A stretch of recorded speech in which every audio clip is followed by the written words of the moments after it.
One of the elements that I find intriguing is, and it's actually also the name of the channel, From Bach to Beethoven, and maybe I should change it to Reconnect Bach to Beethoven, because that's the thing that I find intriguing and fascinating, is to see how this musical standard, and I'm talking a lot about notation, is developing into the later periods. You have, of course, Bach.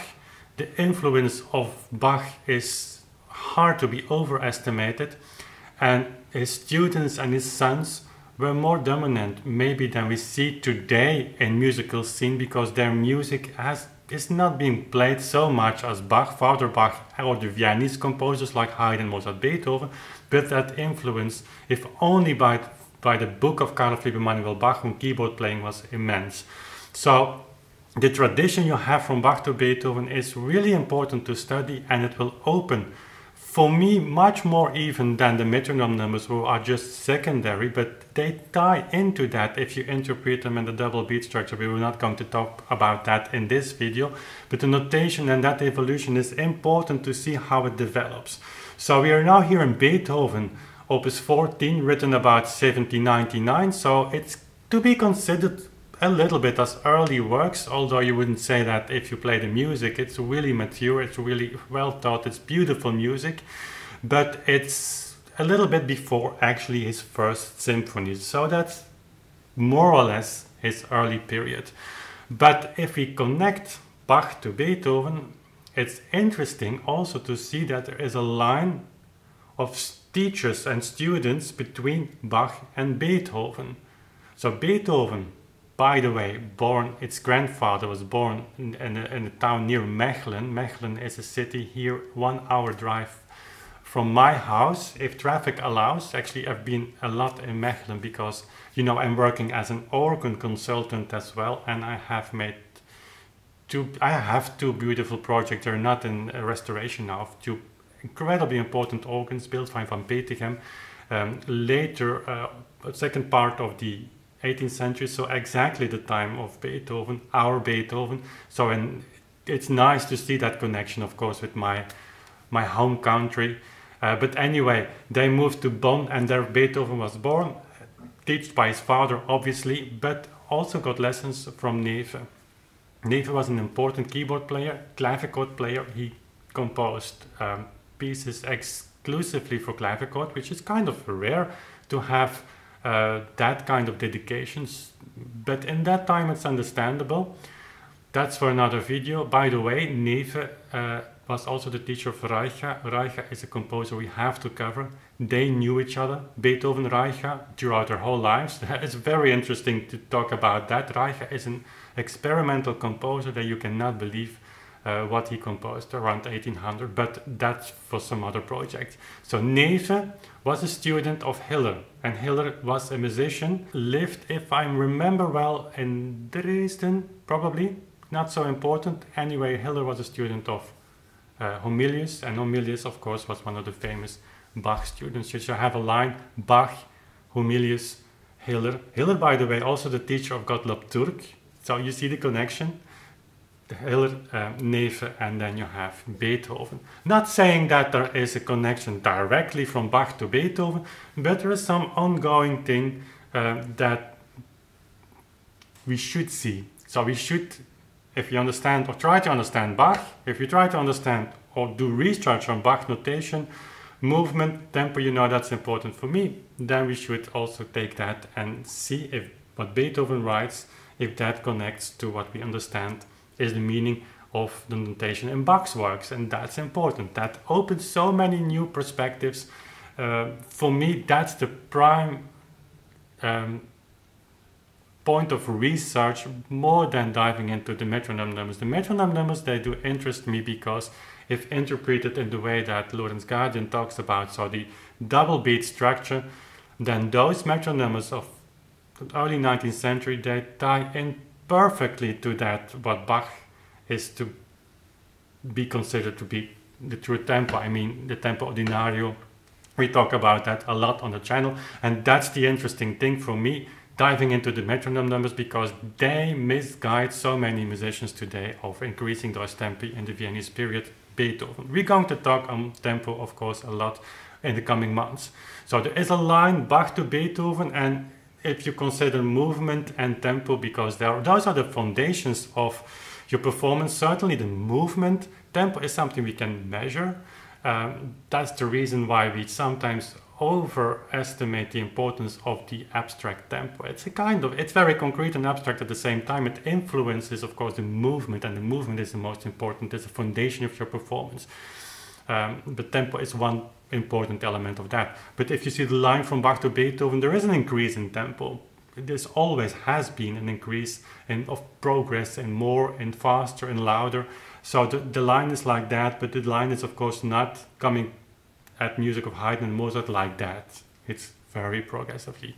So a little bit on his period in Vienna. So Neefe was the one who introduced Beethoven to Bach, taught him on the Wohltemperierter Klavier. So Beethoven was fascinated by counterpoint from a very young age. It was something, as he would say himself, he struggled with that all his life.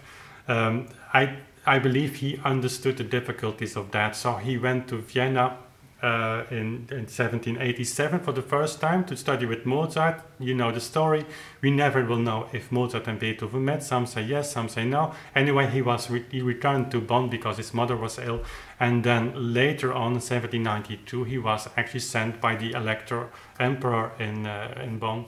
So the King of Bavaria, if I'm well remember, to send him to Vienna for study and to build a career. Actually, he was also given a farewell notice by Count von Waldstein, and we will remember his name because of the famous Waldstein Sonata, of course.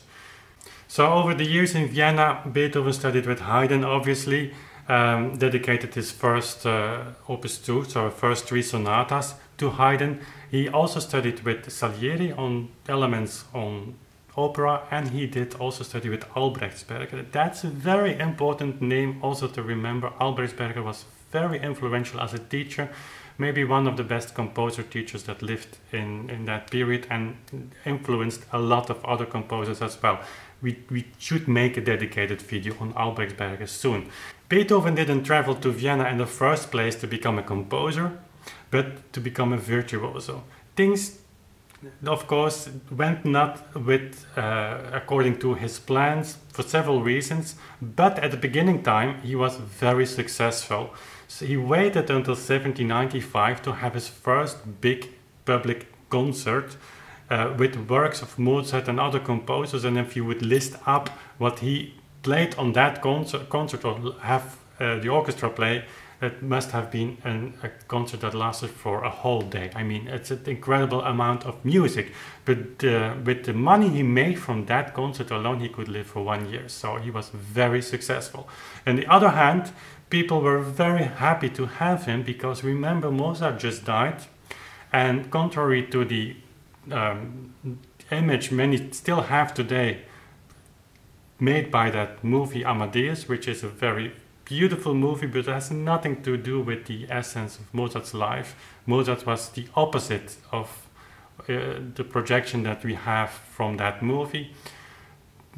Certainly with the Zauberflöte, Mozart was at the high point of his success, and people were just shocked that Mozart died. I mean, who was going to give them new works like the Zauberflöte? And there came Beethoven. So Beethoven, very smart, jumped into that and provided the people with works more or less in the style of Mozart. He developed his own style throughout, and of course at the end of his life he would open the whole European landscape for the romantic music that actually began with Mozart, and maybe even earlier. That's of course an ongoing line, so that's very interesting.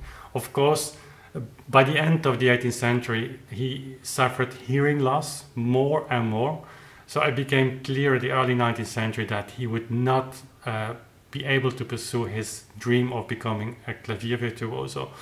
And so he dedicated more and more time to composition. And by around 1815, 1816, 1817, he was kind of deaf. People were still able to talk to him, and sometimes it appears that his hearing was better than other days.